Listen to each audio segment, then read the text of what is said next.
Hello बच्चों, this is Abhishek Srivastava from the DN academy. और आज मैं लेकर के आया हूँ आप लोगों के लिए वीडियो नंबर 2, एनिमल किंगडम। कल हम लोगों ने स्टार्ट किया था इसको, और कल बहुत सारी बेसिक बातों के बारे में हमने आपको बताया था।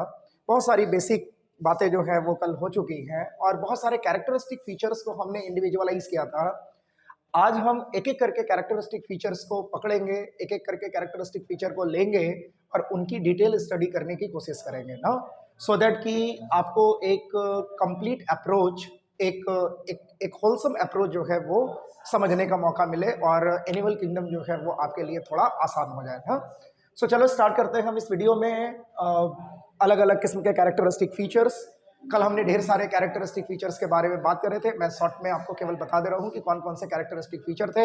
सबसे पहला था हमारे पास हैबिटेट, दूसरा था लेवल ऑफ ऑर्गेनाइजेशन, तीसरा जो था वो था बॉडी प्लान, चौथा जो था वो था जर्म लेयर, पांचवा जो था वो था सिलोम, सिक्स जो था वो सिमेट्री, सेवेंथ जो है वो है न्यूट्रिशन, 8 जो है वो है रेस्पिरेटरी सिस्टम, 9 जो है वो है आपका सर्कुलेटरी सिस्टम, उसके बाद एक्सक्रीटरी सिस्टम, उसके बाद नर्वस सिस्टम, और उसके बाद फिर रिप्रोडक्शन में तमाम बातें होंगी, बहुत सारी बातें होंगी, और तब उसके बाद फिर लास्ट जो हमारा होगा वो होगा डिफरेंट टाइप ऑफ एग्जाम्पल्स ना। सो लेट्स स्टार्ट, ठीक है। और आप बहुत ध्यान से इस वीडियो को देखिएगा, ठीक है। और वीडियो के कंप्लीट होने के बाद आप के पास जो भी सवाल होंगे आप मुझे इंडिविजुअली मैसेज भी कर सकते हैं, ठीक है ना, सो दैट कि हम लोग बहुत सारे सवाल भी ले सके ना। तो चलो, सबसे पहला जो हमारे पास कैरेक्टरिस्टिक फीचर होगा वो होगा हैबिटेट।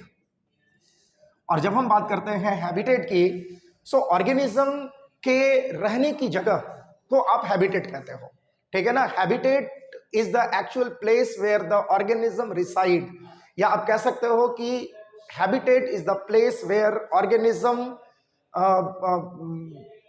रिलैक्सेस ना, अपने आप को रिलैक्स करने की जो जगह होती है ऑर्गेनिज्म की, वो उसका हैबिटेट है। और सबसे बड़ी बात कि हैबिटेट जनरली बदलते नहीं है, ठीक है ना। एक ऑर्गेनिज्म के लिए हैबिटेट का मायने जो है वो उनके रहने की जगह से है, और ये हैबिटेट जो है वो किसी भी हाल में बदलते नहीं है ना। तो इस बात को आप समझेंगे, क्योंकि आने वाले टाइम में जब हम आगे पढ़ेंगे, सो हमारे पास दो कॉन्सेप्ट होते हैं इसी तरीके के, एक है हैबिटेट और दूसरा है निक, ठीक है ना, या नीचे भी आप कहते हैं उसको।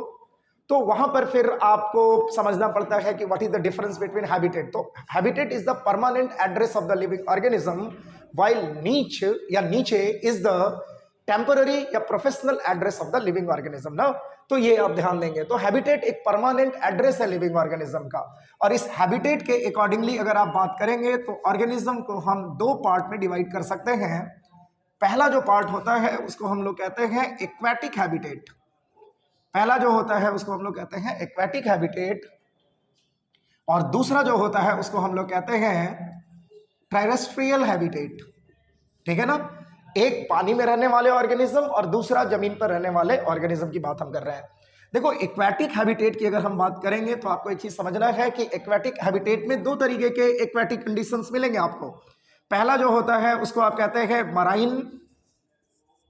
मेराइन वाटर, और दूसरा जो होता है, ठीक है, दूसरा जो होता है वो क्या है आपका फ्रेश वाटर है। सो आपके पास दो चीजें बहुत इंपॉर्टेंट है यहां पर। एक्वेटिक हैबिटेट की अगर आप बात करेंगे तो पहला जो हैबिटेट होगा वो मेराइन हैबिटेट है, और दूसरा जो है वो फ्रेश वाटर हैबिटेट है। देखो, जब आप फाइलम की स्टडी करने जाते हैं तो आपको एक चीज पता होना चाहिए, कुछ ऐसे फाइलम हैं जिनके ऑर्गेनिजम्स एक्सक्लूसिवली मराइन हैबिटेट को ही शो करते हैं।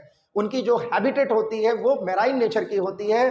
रेयरली या न के बराबर कोई उनके स्पीसीज या ऑर्गेनिज्म जो है वो फ्रेश वाटर कंडीशन में पाए जाते हैं। सो मैं बेसिकली उनके एग्जांपल आपके लिए मेंशन कर दे रहा हूं। मैराइन वाटर हैबिटेट का सबसे बेस्ट एग्जांपल जो होता है वो होता है इकाइनोडर्म, इकाइनोडर्म, ठीक है। दूसरा जो होता है वो होता है कार्टिलेजिनस फिश। ये दो आपको बेहतर एग्जाम्पल मिलते हैं जो एक्सक्लूसिवली मैराइन नेचर को शो करते हैं। इसके अलावा आपके पास दो और एग्जाम्पल हैं जहां पर कि most of the organism are marine.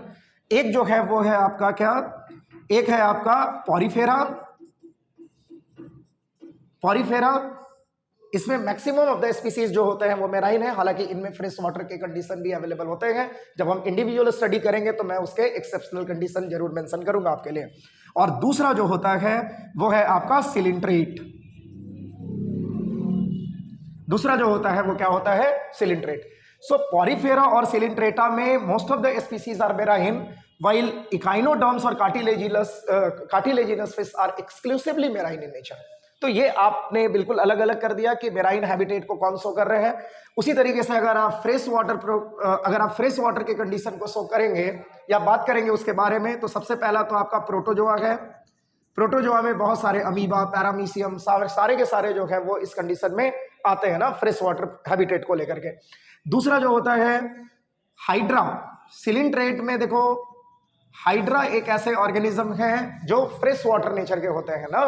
इसके अलावा कुछ स्पेसिफिक सम मोलस्का, आपको सम मोलस्का के बारे में जानना है, ठीक है। ये भी, इनकी भी जो कंडीशन होती है वो क्या होती है? Fresh water. हालांकि मोलस्का के भी बहुत सारे स्पीसीज जो होते हैं वो मराइन नेचर के होते हैं, लेकिन फिर भी कुछ एग्जाम्पल जो है वो आप यहां से मेंशन कर सकते हैं ना। इसके अलावा आपके पास मोस्ट ऑफ द बोनीफिश, आप बोनीफिश के भी एग्जाम्पल को यहां पर ऐड कर सकते हैं। बोनीफिश में भी बहुत सारे ऐसे बोनीफिश होते हैं जो केवल और केवल फ्रेश वाटर के कंडीशन में पाए जाते हैं ना। तो ये है आपका कुछ स्पेसिफिक ऑर्गेनिज्म या स्पेसिफिक ग्रुप ऑफ ऑर्गेनिज्म जो एग्जैक्टली मेराइन और फ्रेश वाटर कंडीशन में या हैबिटेट के अकॉर्डिंगली हमने इसको जो डिवाइड किया है तो उसमें ये पाए जाते हैं। तो ये है हमारा क्या? एक्वेटिक हैबिटेट ना। दूसरा जो हैबिटेट है वो हमारा क्या है? यहाँ पर टेरेस्ट्रियल हैबिटेट है। और जब आप बात करते हैं टेरेस्ट्रियल हैबिटेट की, तो आपको ये समझना है कि जमीन पर रहने वाले ना, लैंड पर रहने वाले जो ऑर्गेनिज्म होते हैं उन्हीं को आप टेरेस्ट्रियल ऑर्गेनिज्म कहते हैं। तो वैसे तो बहुत सिंपल है कि terrestrial organisms are the organism which are living on land, लेकिन आपको यह भी पता होना चाहिए कि टेरेस्ट्रियल सिस्टम में भी बहुत सारे अलग अलग पार्ट्स हैं, ठीक है। जैसे some organisms are fossorial, some are arboreal, some are aerial, cursorial, scansorial. So आपने इसको अलग अलग पार्ट्स में डिवाइड कर दिया है ना। टेरेस्ट्रियल का मतलब लैंड पर रहने वाले ऑर्गेनिज्म जरूर हैं, लेकिन लैंड पर रहने के बावजूद भी अलग अलग जगहों पर हमने इसको पॉइंट आउट किया हुआ है ना। तो उसी के बेसिस पर हमने कुछ स्पेसिफिक ना नाम जो है वो मेंशन किए हैं यहाँ पर। सबसे पहला जो होता है वो होता है फसोरियल एनिमल। देखो, फसोरियल एनिमल वैसे एनिमल होते हैं जो बिल में पाए जाते हैं ना, जिनके पास बोरोइंग हैबिटेट होता है, जिनके पास बोरोइंग हैबिटेट होता है ना। बोरोइंग हैबिटेट का मतलब कि जो बिल के अंदर पाए जाते हैं उनको हम क्या कहते हैं? फसोरियल एनिमल कहते हैं। जैसे बहुत सारे आपको एग्जांपल ऐसे मिल जाएंगे ना, जैसे आपके पास कंगारू रैट है, ठीक है ना, डेजर्ट एरिया में वो बिल में रहते हैं, या फिर दूसरे रैट्स के साथ भी सेम कंडीशन होती है। उसके बाद आपका स्नेक है, रैबिट के साथ भी ये वाली कंडीशन होती है। तो ऐसे ऑर्गेनिज्म जो होते हैं वो किसकी श्रेणी में आते हैं, किसके अंतर्गत आते हैं? फसोरियल एनिमल में। दूसरा जो होता है वो क्या है? आर्बोरियल। आर्बोरियल का मतलब होता है वैसे एनिमल जो कहां पाए जाते हैं? ट्री में, जो ट्री पर पाए जाते हैं, ट्री पर रहने वाले ऑर्गेनिज्म। तो ये भी टेरेस्ट्रियल एरिया है, ठीक है ना। सो द ऑर्गेनिज्म ना प्रेजेंट ऑन ट्री, ठीक है, या लाइव ऑन ट्री, इसको आप अगर कहेंगे तो ये आपका क्या हो गया? आर्बोरियल। यानी आर्बोरियल हैबिटेट जो है it is also a type of terrestrial. तो ट्री हैबिटेट है ये, ठीक है। जैसे बर्ड्स हो गए, मंकीज हो गए ना, कुछ स्पेसिफिक इंसेक्ट्स हो गए, ये सारे के सारे जो है वो आर्बोरियल नेचर के हैं। उसके बाद बात आती है किसकी? एरियल। एरियल का मतलब वैसे ऑर्गेनिज्म जो उड़ सकते हैं, ठीक है ना, जिनके पास फ्लाइंग एडेप्टेशन होती है, ठीक है ना। जैसे आपके पास बर्ड्स हो गए, इंसेक्ट्स हो गए, ये सब जो है, बैट हो गए, ये सब जो है, ऑल हो गए, ये सब जो है वो कहाँ है? एरियल कंडीशन में है। उसके बाद बात आती है क्रसोरियल। क्रसोरियल का मतलब होता है फास्ट रनर। वैसे ऑर्गेनिज्म जो बहुत तेजी से भाग सकते हैं ना, जिनके पास बहुत अच्छी रनिंग हैबिट होती है, वैसे ऑर्गेनिज्म क्रसोरियल्स में आते हैं। जैसे अभी हमने कुछ दिन पहले आपने बड़ा चर्चा सुना था किसका? चीते का। ठीक है ना, कि नामीबिया से चीते लाए गए प्रधानमंत्री मोदी जी के द्वारा ना। सो चीते जो होते हैं वो सबसे फास्ट रनर ऑर्गेनिज्म माने जाते हैं इस पूरे प्लेनेट पर, आपको पता होना चाहिए ना। तो ये भी आपको पता है। दूसरा क्या है कि आप चीता हो गए, लियोपार्ड हो गए ना, टाइगर हो गए, ये सारे के सारे जो है ये बहुत आपके पास टियर है ना, हिरन जिसको कहते हैं, तो ये सारे के सारे जो है वो फास्ट रनर की श्रेणी में आते हैं। उसके बाद बात आती है किसके, स्कैंसोरियल की। स्कैंसोरियल का मतलब क्या होता है, जो वॉल पर आराम से रह सकते हो, वॉल हैबिटेट है इनके, ठीक है ना, दीवारों पर रहने वाले या दीवारों पर ना जो क्रिपिंग एनिमल्स होते हैं उन्हीं को आप क्या कहते हैं, स्कैंसोरियल कहते हैं, जैसे वॉल लिजर्ड, ठीक है ना। तो अलग अलग किस्म के टेरेस्ट्रियल इकोसिस्टम है, अलग अलग किस्म के टेरेस्ट्रियल हैबिटेट है, फसोरियल है, आर्बोरियल है, एरियल है ना, क्रसोरियल्स है ना, स्कैंसोरियल है। तो ये सारे के सारे जो हैं वो किसके अंदर आते हैं, टेरेस्ट्रियल कंडीशन में आते हैं, टेरेस्ट्रियल हैबिटेट में आते हैं। तो इस तरीके से हम लोगों ने हैबिटेट को कंप्लीट कर लिया ना। सो एक्वेटिक और टेरेस्ट्रियल इकोसिस्टम, या इकोसिस्टम नहीं, हैबिटेट। और टेरेस्ट्रियल के लिए अलग अलग नाम मैंने आपको बता दिए, एग्जाम्पल बता दिए। एक्वेटिक के लिए भी मैंने आपको 2 पार्ट में डिवाइड करके बताया, तो वो आप बिल्कुल से ध्यान में रखेंगे ना। चलो अब हम लोग बढ़ते हैं अपने नेक्स्ट कैरेक्टरिस्टिक फीचर की तरफ, और वो जो हमारा नेक्स्ट कैरेक्टरिस्टिक फीचर होगा वो क्या है, वो है आपका लेवल ऑफ ऑर्गेनाइजेशन। सेकंड जो है वो हमारा क्या है, लेवल ऑफ ऑर्गेनाइजेशन। लेवल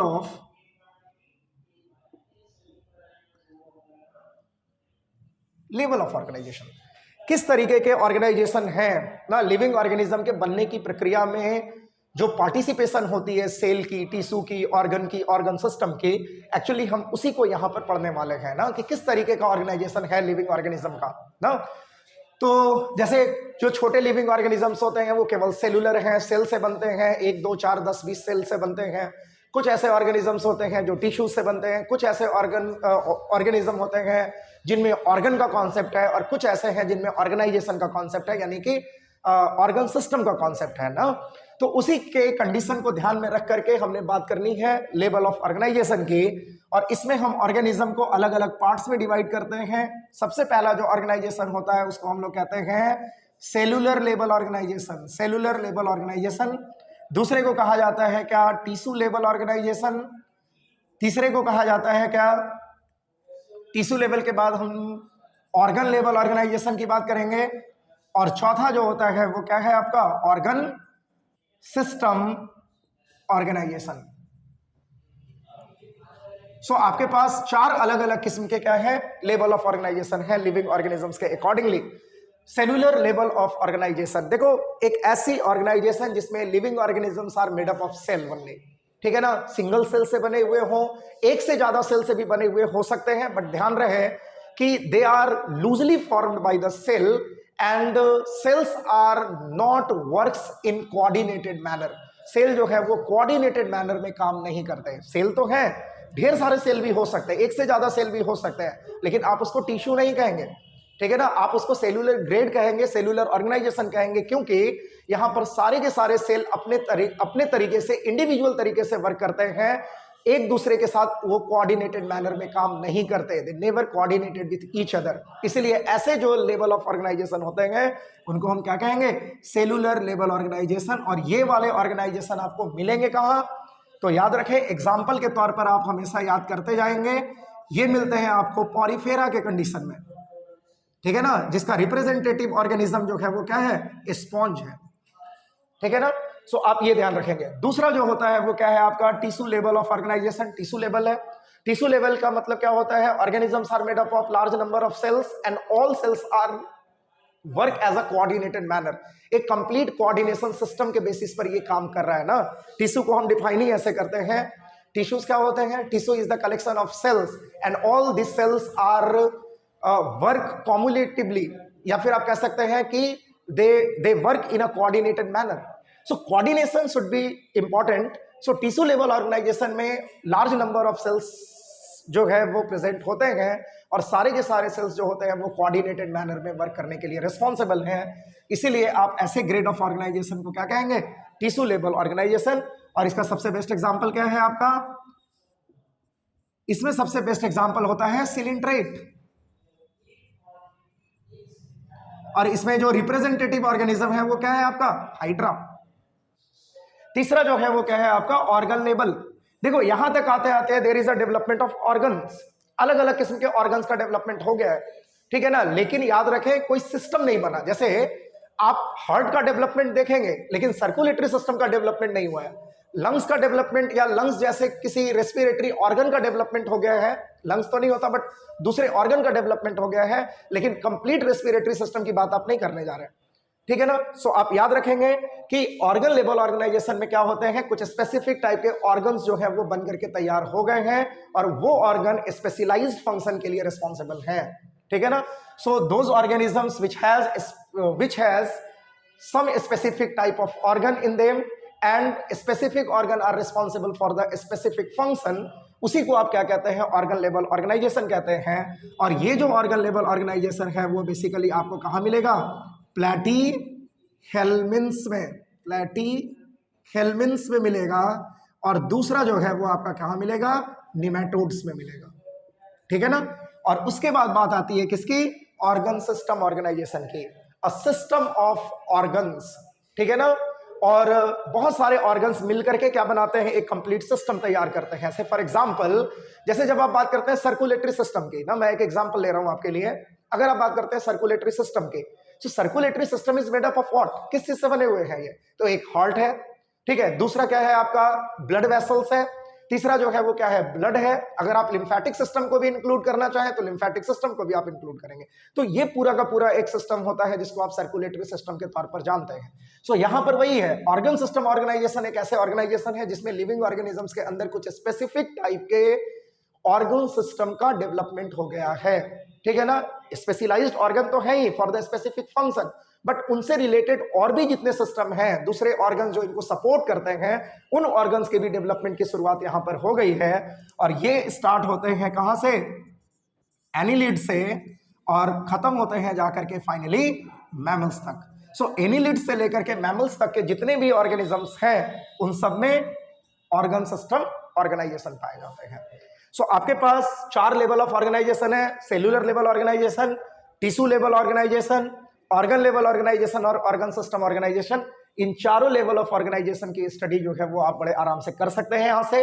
और सबसे बड़ी बात कि सारे एग्जांपल्स को भी मैंने यहां पर आपके सामने मेंशन कर दिया है। आप उनके एग्जांपल को जरूर याद रखेंगे, तभी आप कैरेक्टरिस्टिक फीचर को ठीक से आगे ले जा सकते हैं, कैरेक्टरिस्टिक फीचर्स को आप याद रख सकते हैं ना।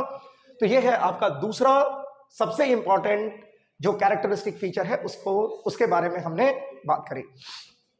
चलो भाई तीसरा, देखो सबसे इंपॉर्टेंट है कि आप किस तरीके से ना ये एनिमल किंगडम ही क्यों, आप देखो बायोलॉजी की बहुत सिंपल सी कहानी ये है। बहुत सारे लोगों को लगता है कि बायोलॉजी याद करने की सब्जेक्ट है, कुछ कंडीशन में तो हर सब्जेक्ट याद करने वाले होते हैं ना, बट आपको यह भी समझना पड़ेगा कि बायोलॉजी को अगर आप कोऑर्डिनेटेड मैनर में लेकर के चलते हो, चैप्टर टू चैप्टर ना पढ़ करके आप एक कंप्लीट होलसम बायोलॉजी की बात करते हैं, और आपको यह पता होना चाहिए कि एक पर्टिकुलर जो टॉपिक है वो किस पर्टिकुलर चैप्टर के दूसरे टॉपिक के साथ मैच कर रहा है। अगर आप ये रिलेशनशिप मेंटेन कर सकते हैं तो बायोलॉजी आपके लिए आसान है और आपको याद करने की कभी भी जरूरत नहीं पड़ने वाली ना। तो आप बहुत इंपॉर्टेंटली इस बात को ध्यान रखेंगे, खास करके जो लोग बायोलॉजी पढ़ते हैं उनको हमेशा ये चीज पता होना चाहिए कि जब आप नीट की तैयारी करते हैं खास करके, तो आपको हमेशा एक कोऑर्डिनेशन सिस्टम लेकर के चलना है बायोलॉजी में, नहीं तो चीजें याद नहीं होंगी। एक चैप्टर का एक पार्ट या एक टॉपिक जो है वो दूसरे चैप्टर के किस टॉपिक से या दूसरे यूनिट के किस टॉपिक से मैच करता है, और किस तरीके से हम एक से दूसरे में जंप कर सकते हैं, और किसको किस तरीके से रिवाइज कर सकते हैं, एक साथ बैठ करके बहुत सारी चीजों का रिवीजन हो सकता है, उसको आप जरूर ध्यान में रखेंगे तो ही आप बेहतर बन सकते हैं ना। बेहतर बनने की कोशिश करें, बाकी बातें तो हम करते ही रहेंगे। तीसरा जो है हमारे पास, तीसरी कैरेक्टरिस्टिक फीचर की भी बात कर ले हम। इसमें बात आती है क्या, बॉडी प्लान की, प्लान ऑफ द बॉडी, किस तरीके से बॉडी को प्लान किया जाता है, ठीक है ना। जिस समय में ना लिविंग ऑर्गेनिजम्स बनने वाले होते हैं, ठीक है ना, लिविंग ऑर्गेनिज्म के बनने की प्रक्रिया में जो प्लान ऑफ बॉडी होती है कि किस तरीके के बॉडी के जो प्लान है वो मेंटेन होंगे, किस तरीके से बॉडी जो होगी वो बन करके तैयार होगी। जैसे आप बहुत सिंपल सी बात ये कर लें कि आप एक जब घर बनवाने जाते हैं तो आप प्लान करते हैं पहले कि किस तरीके का घर होगा हमारा, ठीक है ना। और उसके लिए आप क्या करते हैं, इंजीनियर से मिलते हैं, इंटीरियर डिजाइनर से मिलते हैं, आप पहले एक फ्रेम तैयार कराते हैं ना कि बेडरूम्स कितने होंगे, तो ये क्या होगा ना, आपके पास पूजा रूम कहाँ पर होगा ना, ये तमाम चीजें जो होती हैं वो आप फिक्स करते हैं, कितने रूम का आपका पूरा एक फ्लैट होगा। उसके बाद आप ये डिसाइड करते हैं कि आपकी इंटीरियर कैसी होगी ना, किस तरीके के ये देखने में होंगे। तभी तो जब आप ना घर कंप्लीट बनवा लेते हैं तो घर देखने में सुंदर लगता है और ये दिखाई देता है कि हाँ आपने ना इसको बहुत प्लान मैनर में बनवाया है, ठीक है ना। तो एग्जैक्टली यहां पर भी वही कंडीशन है कि नेचर ने हर कुछ प्लान करके रखा हुआ है कि किस तरीके से ऑर्गेनिज्म को हम बनाएंगे, और इसी को ध्यान में रख करके बॉडी प्लान की बात हम करते हैं। तो यहां पर बॉडी प्लान की अगर हम बात करते हैं तो पहला जो बॉडी प्लान होता है उसको हम कहते हैं क्या, सेलुलर ग्रेड बॉडी प्लान, ठीक है ना। दूसरे को कहा जाता है ब्लाइंड सैक बॉडी प्लान, और तीसरे को कहा जाता है tube with in tube body plan. और देखो ये जो tube with in tube body plan होता है, it is divided into two parts, दो पार्ट में इसको हम लोग डिवाइड करते हैं। एक को कहा जाता है प्रोटोस्टोमस, एक को कहा जाता है प्रोटोस्टोमस और दूसरे को कहा जाता है क्या, ड्यूट्रोस्टोमस। सो इस तरीके से हम लोग क्या करते हैं, दो पार्ट में इसको आराम से डिवाइड कर सकते हैं ना। तो देखो सबसे पहला जो है वो आपका क्या है, cellular grade of organization. Cellular grade of organization एक ऐसे ग्रेड ऑफ ऑर्गेनाइजेशन होते हैं जिसमें living organism is made up of only cell. अच्छा, सेल का मतलब मैंने आपको अभी बताया, सेल हो गए। उसके कंडीशंस को अगर आप थोड़ा सा और एनालाइज करके देखें तो आपको मालूम चलेगा कि या तो लूज कनेक्टिविटी होती है सेल के बीच में, लूजली पैकेजिंग होती है, कोऑर्डिनेशन सिस्टम की कमी होती है, सेलुलर ग्रेड ऑफ ऑर्गेनाइजेशन के अंदर आता है।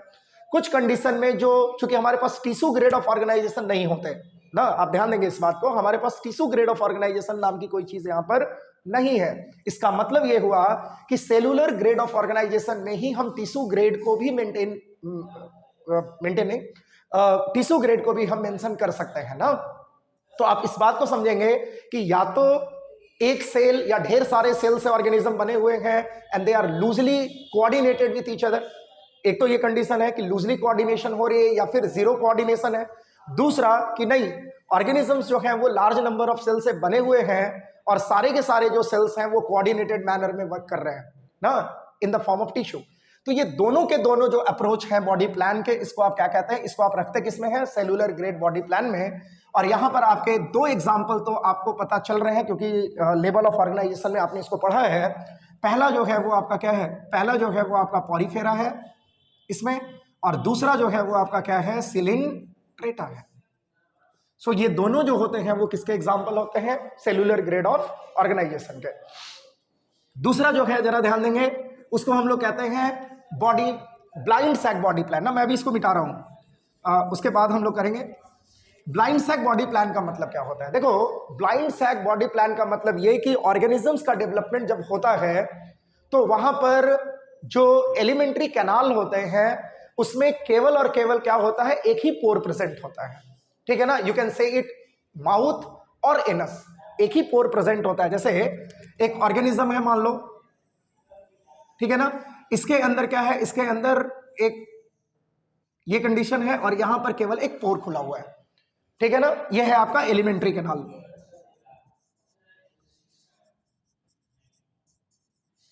ठीक है। सो यहां पर नियम क्या कहता है कि एलिमेंट्री कैनाल के पास दो पोर होते हैं, एंटीरियर पोर को आप माउथ कहते हैं और पोस्टीरियर पोर जो होते हैं उसको आप क्या कहते हैं, एनस कहते हैं। लेकिन यहां पर ये सुविधा उपलब्ध नहीं है ना, इस प्लान में ये सुविधा उपलब्ध नहीं है। इस प्लान में बहुत सिंपल सा कंडीशन है कि जो एलिमेंट्री कैनाल होते हैं उनका नीचे का जो हिस्सा होता है वो पूरी तरह से क्लोज्ड है, ठीक है ना, और केवल ऊपर का हिस्सा जो है वही ओपन है। इसका मतलब कि एक ही ओपनिंग हो रही है, और एक ओपनिंग हो रही है तो it acts as mouth as well as anus.